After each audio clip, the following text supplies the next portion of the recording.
क्या कहल जाए, अब तो नीतीश जी का बिहार छोड़ के पड़ता है। ये बीजेपी पूंजीपतियों का सरकार है, अच्छा।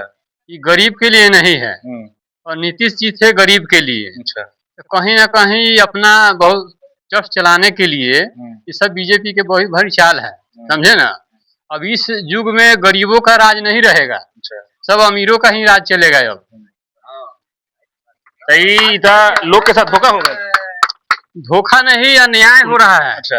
और इसके साथ अब कोई जो इंसाफ का उम्मीद लोग रखता था, अब इंसाफ का उम्मीद छोड़ देना पड़ेगा, इसलिए कि जैसे चाहेगा वैसे चलाएगा सरकार। अच्छा।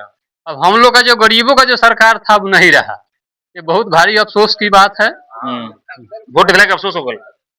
देखिए, जिस उम्मीद से हम लोग सरकार बनाए थे, अब उम्मीद हम लोग के साथ धोखा हो गया, इसको क्या कह सकते हैं आप। क्या कि चुनाव तो लड़ल गया नीतीश जी के नाम पे 25 से 30 फिर से नीतीश 6 महीने भी ना आए, 3-3.5 महीने के अंदर में ये बहुत बड़का खेला हो गया। देखिए, ऊपर से लेके नीचे ले बीजेपी का सरकार है, तो जिस तरह चाहेगा उस तरह करेगा। यहाँ एगो नीतीश कुमार जी क्या करेंगे, अब कहीं ना कहीं फंसा के कुछ न व्यवस्था लगा के उनको कहा कि आप हटिए, राज्यसभा में जाइए। अब ये क्या करेंगे, मजबूरी इनका भी है, उम्र भी थक गया है, अब उसका लोग मजबूरी का ही लाभ उठा रहा है। तो ऐसा काम मजबूरी रहा कि इनका ऐसे मतलब एक तरीका से चुनाव का 3 महीने के अंदर में लगा हो गया। अब देखिए, 32 गो दांत के बीच में वो जीव क्या करेगा। अच्छा। समस्या यह है, चारों तरफ से दबाव है, और दबाव के बीच में कुछ कर नहीं सकते।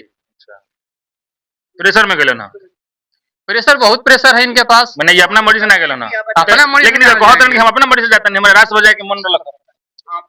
देखिए, अब किसी दबाव में किसी को कुछ कहवा दीजिए, बोलवा दीजिए, वो अलग बात है। अच्छा, सब प्रेशर में होता है, सब प्रेशर में है। अच्छा, चलिए बहुत बढ़िया।